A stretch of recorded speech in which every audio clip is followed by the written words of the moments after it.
Ayodhya case में आज 18 नजरे सानी की अर्जियों पर सुप्रीम कोर्ट में समाअत हो रही है, जहां पर 5 रुकनी आईनी बेंच की बंद कमरे में मीटिंग है और नजरे सानी की अर्जियों पर सुप्रीम कोर्ट में समाअत के अंदर चीफ जस्टिस एस.ए. बोबड़े की सदारत में यह हो रही है। इन चैम्बर समाअत अयोध्या मामले में आज नजरे सानी की अर्जियों पर सुप्रीम कोर्ट में यह समाअत है और 5 जजों की बेंच ये तय करेगी कि इन अर्जियों पर ओपन कोर्ट में समाअत की जरूरत है या फिर नहीं। हालांकि इससे पहले इस मामले में 9 नवंबर को फैसला सुनाने वाली 5 जजों की बेंच में शामिल chief justice Ranjan Gogoi retire हो चुके हैं और जिनकी जगह पर जस्टिस संजीव खन्ना बेंच में शामिल होंगे।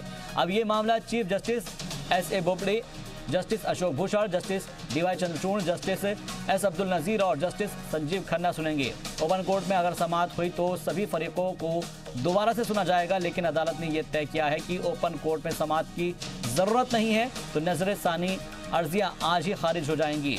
यानी कि 9 नवंबर को जिस तरीके से अयोध्या केस में सुप्रीम कोर्ट की आईनी बेंच का फैसला आया था, जिसके बाद इसके खिलाफ में सुप्रीम कोर्ट में मुस्लिम फरीकों की जानिब से नजरे सानी की अर्जियां दाखिल की गई थी, उसको लेकर अब ये कहा जा रहा है कि जो 5 रुकनी आईनी बेंच है वो बंद कमरे में मीटिंग करेगी और उसके अंदर नजरे सानी की अर्जियों पर सुप्रीम कोर्ट में समाअत करनी है या नहीं करनी है, किस तरीके से समाअत होगी, इस पर भी बात होगी और ये देखना है मौका कि इस पर क्या ओपन कोर्ट में समाअत जरूरी है या नहीं। पहले इस बात को तय किया जाएगा और उसके बाद ही आगे की हिकमत अमली तैयार की जाएगी, क्योंकि इससे पहले 9 नवंबर को जो फैसला आया था उसमें 5 जजों की बेंच में चीफ जस्टिस रंजन गोगोई मौजूद थे, लेकिन अब वो रिटायर हो चुके हैं।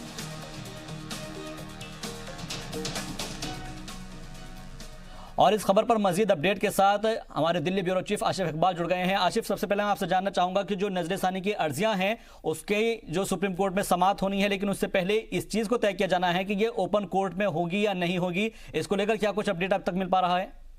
देखिए, साफ तौर पे है, मैं आपको बताऊं कि जैसा कि हमने पहले भी बात किया था कि इसमें जितनी भी याचिकाएं दी गई, 18 अर्जियां थी इस याचिकाओं में, जो 18 रिव्यू पिटीशन दिए गए थे, उसमें साफ तौर पे तमाम जो रिव्यू करना था, जो बातचीत करनी थी, जो फैसला लेना है, वो सुप्रीम कोर्ट के 5 जजों को लेना है और 5 जजों ने इस पर मतलब आपको मैं बताऊं कि जो जज इसमें शामिल थे वो चीफ जस्टिस ए.एस. बोबड़े थे, justice D Y. Chandrachud, Ashok Bhushan, justice Abdul Nazeer और संजीव खन्ना। ये 5 जजों ने उनकी बात सुनी है, तमाम बातों को, दलीलों को सुन लिया है और वो सबसे बड़ी चीज है कि ये चैम्बर में हुआ, इन चैम्बर इस तमाम दलीलों को सुना गया है और अब जो फैसला लेना है, फैसला अब लेना है और यही 5 जजों की जो खंडपीठ है वही फैसला लेगी कि इन मसलों को हम ओपन कोर्ट में सुनवाई करेंगे या नहीं करेंगे। अगर ओपन कोर्ट सुनवाई की बात आती है, इसका मतलब है कि तमाम रिव्यू पिटीशन को एक्सेप्ट कर लिया गया और सभी रिव्यू पिटीशन पे बातचीत होगी।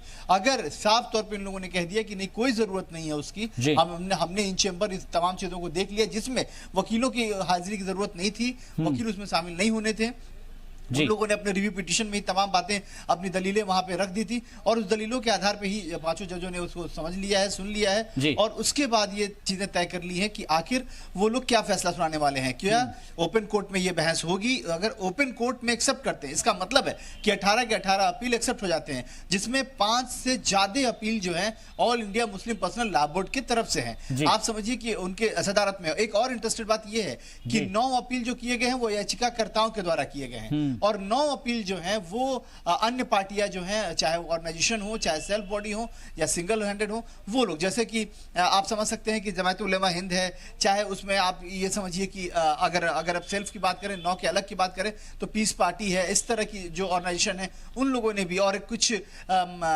वकीलों का गुट है, वकीलों का ग्रुप है जिसको प्रशांत भूषण लीड कर रहे हैं, उन्होंने अपील दायर की है। तो ये लोग याचिकाकर्ता नहीं थे, ये लोग दूसरे मतलब ये लोग अपने सेल्फ मोटिव हैं और ये लोग अपील कर रहे हैं, ये लोग रिव्यू पिटीशन डाल रहे हैं, जिसमें इसीलिए 18 रिव्यू पिटीशन है, जिसमें निर्मोही अखाड़े का भी है और हिंदू महासभा का भी है। तो आप साफ समझिए कि जब चीजें अगर एक्सेप्ट होती हैं, अगर एक्सेप्ट होती हैं शहबाज, तो इसका मतलब है कि ओपन कोर्ट में इसकी बहस होगी और फिर प्रॉपर तरीके से बहस होगी, तमाम लोग अपनी अपनी दलीलों के साथ मौजूद होंगे और फिर ये लंबा चलेगा। बिल्कुल। एक चीज और मैं समझना चाहूंगा आशिफ, एक चीज समझना चाहेंगे यहाँ पर। 9 तारीख में जब 9 नवंबर को फैसला आया था, उसके बाद हमने देखा था जब सुप्रीम कोर्ट ने फैसला सुनाना शुरू किया था, तो जो इसके अंदर पक्षकार नहीं है, जिन्होंने अपनी अपनी दलीलें रख रखी थी, उन सबको साइडलाइन कर दिया गया था। सिर्फ 2 बीच में बचे थे, एक तरफ से जो पिटीशन दायर की गई थी, चाहे वो राम मंदिर की तरफ से था और दूसरी तरफ बाबरी मस्जिद की तरफ से, सिर्फ 2 यहाँ पर रखे गए थे। क्या इन जो अर्जियां दोबारा से डाली गई है उनमें से सिर्फ उन्हीं को चूज किया जाएगा जो इस केस के अंदर शामिल थे?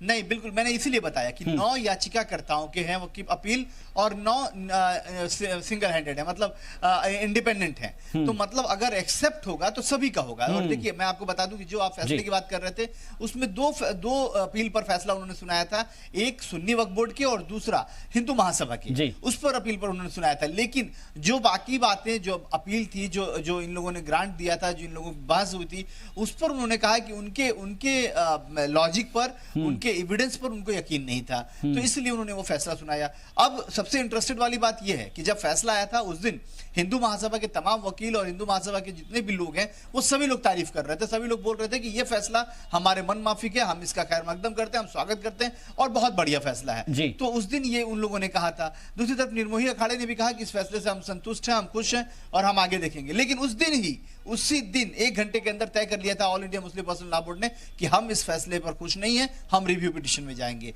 और हम रिव्यू पिटीशन दायर करेंगे। तो अब सबसे बड़ी बात है कि उसने तो ये बात की क्योंकि 5 रिव्यू पिटीशन जो है वो all India Muslim personal law board की तरफ से हैं, उनके समर्थन से हैं। लेकिन अब हिंदू महासभा ने भी रिव्यू पिटीशन दे दिया और अभी कल देर शाम में निर्मोही अखाड़े ने भी रिव्यू पिटीशन दे दिया। तो कहीं ना कहीं से ये बात बड़ा दिलचस्प होता है कि जब डिसीजन आता है और तारीफ करते हैं, आप ये कहते हैं कि आप संतुष्ट हैं, तो फिर आपको रिव्यू पिटीशन क्यों देना है? आप रिव्यू पिटीशन इसलिए दे रहे हैं कि 5 एकड़ जमीन जो दिया गया है वो नहीं दिया जाना चाहिए। निर्मोही अखाड़े का रिव्यू पिटीशन है, वो ये कह रहे हैं कि जो कमेटी बन रही है, जो ट्रस्ट बन रहा है, उसमें हमारा इंटरफेरेंस ज्यादा होना चाहिए। तो कहीं ना कहीं से आप समझिए कि फिर से इसीलिए मैं कह रहा हूं कि अगर रिव्यू पिटीशन एक्सेप्ट होता है, जैसे कि कुछ वकीलों से हमारी बात हुई, कुछ लॉ के जानकारों से बात हुई कि अगर रिव्यू पिटीशन कोर्ट ने एक्सेप्ट कर लिया, ओपन कोर्ट में बहस के लिए तैयारी कर ली, तो इसका मतलब है कि फिर से लंबी प्रक्रिया शुरू होगी और फिर से इसमें जिरा होगा, बहस होगा और तमाम लोग अपने अपने पॉइंटर रखेंगे और उस पॉइंटर पर फिर सुनवाई होगी। जी, बहुत बहुत शुक्रिया हमसे बातचीत के लिए, तमाम अपडेट के लिए। आशिफ इकबाल आपका तो कुल मिलाकर अभी देखना होगा कि कोर्ट की जानिब से क्या कुछ फैसला लिया जाता है और जो वकील हैं वो इसके ऊपर क्या फैसला लेते हैं। चलिए बढ़ते आगे और बढ़ते हैं कुछ और खबरों की जानिब, जहां पर राज्यसभा में शहरियत तरमीमी में बिल पास होने पर वज़ीर-ए-आज़म मोदी ने वज़ीर दाखिला अमित शाह को मुबारकबाद दी है। अमित शाह ने भी कहा है कि मोदी हुकूमत सिर्फ हुकूमतें चलाने नहीं आई है बल्कि मुल्क में बेहतरी लाने के लिए आई है, परेशानियों का हल करने के लिए आई है। ऐतिहासिक दिवस है। आज नरेंद्र मोदी की अगुवाई में एक बहुत ही प्रभावी बिल पास हुआ है संसद के द्वारा। मैं नरेंद्र मोदी जी और अपने गृह मंत्री अमित शाह का अभिनंदन करना चाहता हूं। जो पीड़ित हैं, जो दुखित हैं, जो विभेद के शिकार थे, जो अपनी जमीन से उखाड़ दिए गए, जिनकी बेटियां बहनों के साथ बदसलूकी हुआ करती थी, जो अपने घर छोड़ने पर मजबूर थे, ऐसे सभी लोगों को आज एक वैधानिक अधिकार दिया गया है। 11 दिसंबर 2019 का दिन हिंदुस्तान की सियासी तारीख में दर्ज हो गया है। सभी पार्टियों ने बेहद ही सधे हुए तरीके से वोटिंग की और राज्यसभा से शहरियत तरमीमी बिल पास हो गया। ट्रिपल तलाक, फिर 370 और अब शहरियत तरमीमी बिल मोदी सरकार की दूसरी मुद्दत-ए-कार के 3 बड़े। राज्यसभा में कुल अराकीन की तादाद 245 है, लेकिन 5 सीटें खाली होने से अभी सिर्फ 240 रुकन हैं। शहरियत तरमीमी बिल पर वोटिंग के दौरान 5 अराकीन सेहत की वजह से गैर हाजिर रहे, ऐसे में तादाद 235 रह गई। शिवसेना के 3 और बीएसपी के 4 में से 2 अराकीन ने वॉकआउट किया, जिसके बाद वोटिंग में 230 अराकीन पार्लियामेंट ने हिस्सा लिया, जिसमें से बिल के हक में 125 वोट पड़े। बीजेपी को एनडीए के 92 सीटों के साथ गैर एनडीए जमातों एआईएडीएमके, बीजू जनता दल, वाईएसआर कांग्रेस, टीडीपी और नॉमिनेटेड अराकीन पार्लियामेंट के 33 वोट भी मिले। बिल के हक में शुमाल मशरकी पार्टियों ने भी वोट डाले। ये भारतीय आईन की तारीख का काला दिन है। ये विडंबना है कि बिल तब पास हुआ है जब मुल्क ही नहीं बल्कि पूरी दुनिया महात्मा गांधी की 150वीं जयंती मना रही है। हमारे आबाओ अज़दाद आइडिया ऑफ इंडिया के जिस आइडियल को लेकर लड़े थे, ये बिल बुनियादी तौर से उसके खिलाफ है। तो लोकसभा में शहरियत तरमीमी बिल का साथ देने वाली शिवसेना ने राज्यसभा में यू टर्न ले लिया। शिवसेना ने बिल पर कई सवालों का जवाब नहीं मिलने की बात कहकर बिल की मुखालफत की। हालांकि शिवसेना ने बिल के खिलाफ वोटिंग भी नहीं की और ऐवान से वॉकआउट कर दिया। ऐवान में वजीर दाखिला अमित शाह ने संजय राउत के सवालों का अपने ही अंदाज में जवाब दिया, तो वहीं कांग्रेस ने शिवसेना के इस रुख का इस्तकबाल किया है। अयोध्या केस में 18 नजरसानी की अर्जियां रद्द कर दी गई है। इस वक्त की सबसे बड़ी और अहम खबर आपको बता देते हैं। ये नजरसानी की अर्जियां सुप्रीम कोर्ट में दी गई थी, लेकिन इसको रद्द कर दिया गया है। इस वक्त की बड़ी और अहम खबर आपको बता देते हैं कि अयोध्या केस से जुड़ी यह खबर है, जहां पर 18 नजरसानी की अर्जियां रद्द कर दी गई है। सुप्रीम कोर्ट में ये अर्जियां दाखिल की गई थी, लेकिन फिलहाल इन सभी को रद्द कर दिया गया है। इससे पहले भी हमने बात की थी इस मामले पर और हमारे ब्यूरो चीफ बता रहे थे कि ये इन तमाम जजेस को फैसला लेना है कि क्या इनको एक्सेप्ट किया जाए या फिर नहीं, लेकिन जिस तरीके से कहा जा रहा था कि ये कोर्ट का फैसला होगा और जो खबर मिल रही है उसके मुताबिक ये कहा जा रहा है कि अयोध्या केस में 18 नजरसानी की जो अर्जियां हैं फिलहाल उन सभी को रद्द कर दिया गया है। तो इस वक्त की बड़ी और अहम खबर आपको बता देते हैं कि अयोध्या केस से जुड़ी हुई 18 नजरसानी की अर्जियां रद्द कर दी गई है और अब ये देखना अहम होगा कि इसके बाद अलग अलग लोगों की तरफ से क्या कुछ रद्दअमल का इजहार किया जाता है। लेकिन फिलहाल जो खबर बड़ी और अहम है वो यही है कि इस जो अर्जियां दाखिल की गई थी उनको रद्द कर दिया गया है। तो अयोध्या केस में 18 नजरसानी की अर्जियां रद्द कर दी गई है क्योंकि अलग अलग तंजीम की तरफ से और जो इंडिविजुअल भी अर्जियां थी उनको दाखिल किया गया था, लेकिन फिलहाल इन सभी को रद्द कर दिया गया है। और हमारे ब्यूरो चीफ आसिफ इकबाल मजीद अपडेट के साथ जुड़ गए हैं। आसिफ, जिस तरीके से हम बात लगातार कर रहे थे, फिलहाल खबर ये मिल रही है कि अयोध्या केस में 18 नजरसानी की अर्जियां रद्द कर दी गई है। क्या कुछ जानकारी आपके पास?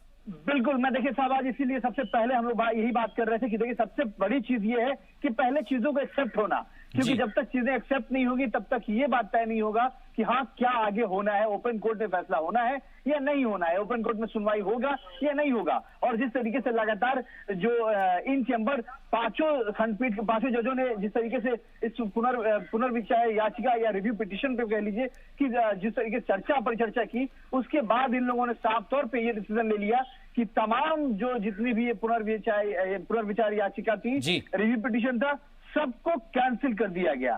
सारे के सारे जितने भी रिव्यू पिटीशन थे सबको कैंसिल कर दिया गया। तो साफ तौर पे समझिए कि जिस तरीके से लगातार ये चर्चा चल रही थी और लगातार इसके वाली ये भी बात हो रही थी कि अगर रिव्यू पिटीशन एक्सेप्ट होगा तो 18 के 18 रिव्यू पिटीशन एक्सेप्ट करने पड़ते और उसके बाद तमाम रिव्यू पिटीशन पे बहस जिरा होती। लेकिन रिव्यू पिटीशन पे जिरा और बहस नहीं हो पाने के पीछे सबसे बड़ा कारण यही रहा कि अगर उसको एक्सेप्ट करते हैं तो उस पर लंबी प्रक्रिया होगी और इसी प्रक्रिया को ना कर पाने के लिए और साफ तौर पे सुप्रीम कोर्ट ने एक अपना डिसीजन ले लिया, जो हम लोग इंतजार भी कर रहे थे कि आज 1.5 साल तक ये डिसीजन हो जाएगा और अब डिसीजन हो भी गया कि अब इस रिव्यू पिटीशन पे कोई चर्चा पर चर्चा नहीं होगी।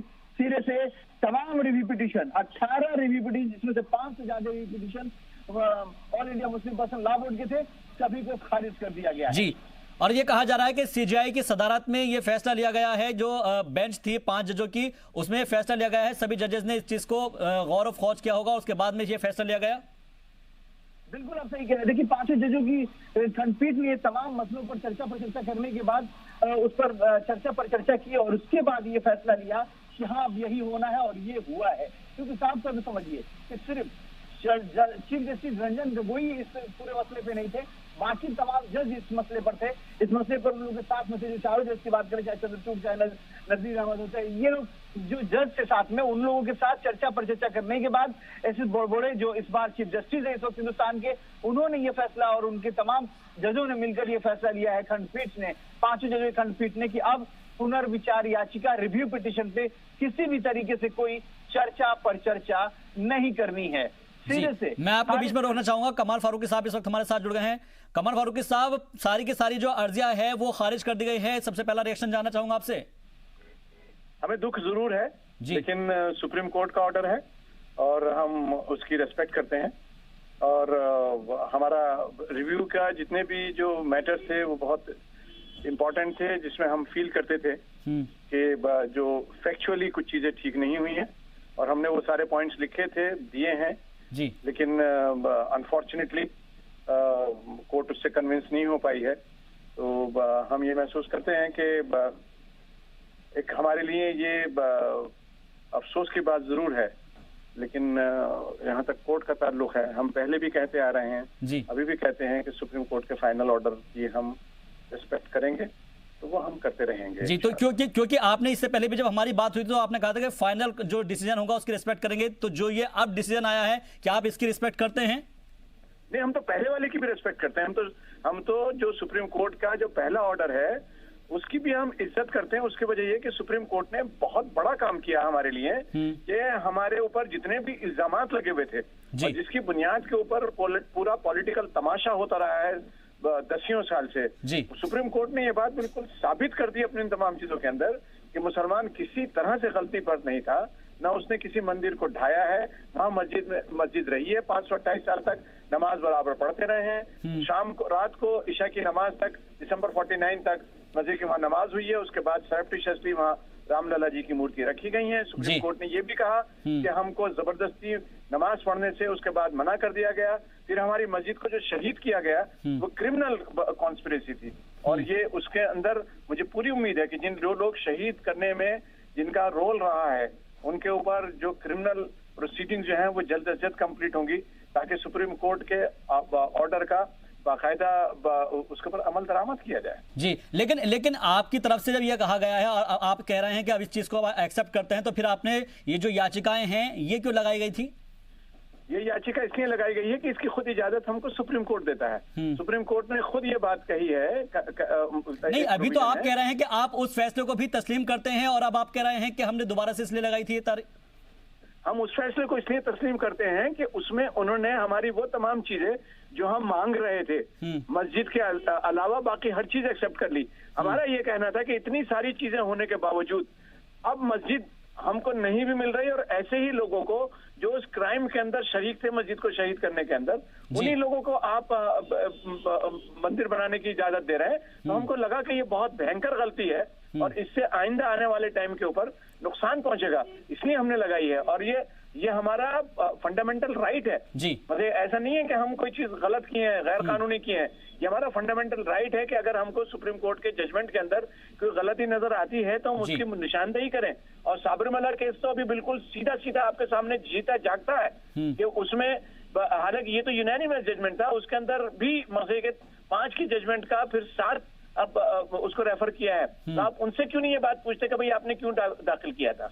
हमारा कहने का मतलब ये हर लिटिगेंट का ये हक होता है कि अगर उसके अंदर कोर्ट के ऑर्डर के अंदर कोई मिस्टेक अपरेंट फ्रॉम रिकॉर्ड उसको नजर आए तो वो उसकी निशानदेही कर सकता है और उसके लिए रिव्यू पिटीशन होती है और दूसरे एक्ट्स के अंदर रेक्टिफिकेशन ऑफ मिस्टेक मानी जाती है। तो इसमें कोई सुप्रीम कोर्ट के ऑर्डर की कोई उल्लंघना नहीं है, उसकी डिसरेस्पेक्ट नहीं है, हम रेस्पेक्ट करते हैं। आप ये गलत जो उसकी तौजीह कर रहे हैं कि हम उसको नहीं मानते, हमने तो पहले वाले को माना और हमसे हम ठीक है, आप इस चीज को मान रहे हैं, एक्सेप्ट कर रहे हैं कि आपने उस फैसले को भी एक्सेप्ट किया था। तो जो 5 एकड़ जमीन देने की बात कही गई थी वो उसके बारे में क्या कुछ कहेंगे? वो तो हमने कभी मांगे ही नहीं। हमने कभी जो चीज मांगे नहीं हम उसको कैसे एक्सेप्ट कर लेंगे? कोई जबरदस्ती थोड़ी मुझको कोई गिफ्ट कर सकता है भाई। कोई आपने बहुत बहुत शुक्रिया कि आपने हमको जमीन देने की बात करी, लेकिन वो हम जमीन के बदले में कोई दूसरी मस्जिद के बदले में कोई दूसरी जमीन नहीं ले सकते। हमने डिसरेस्पेक्टफुली उसको मना कर दिया कि भाई हमें नहीं चाहिए मस्जिद। आगे अब आपका क्या रुख रहने वाला है? जी, आगे अब आपका क्या रुख रहने वाला है? हम इसके ऊपर पूरा हमारी जो जितनी भी वो पार्टीज हैं उन सबके साथ में बैठ के डिस्कस करेंगे और बाकायदा ऑफिशियल स्टेटमेंट आएगा हमारा। ठीक है, बहुत बहुत शुक्रिया हमसे बातचीत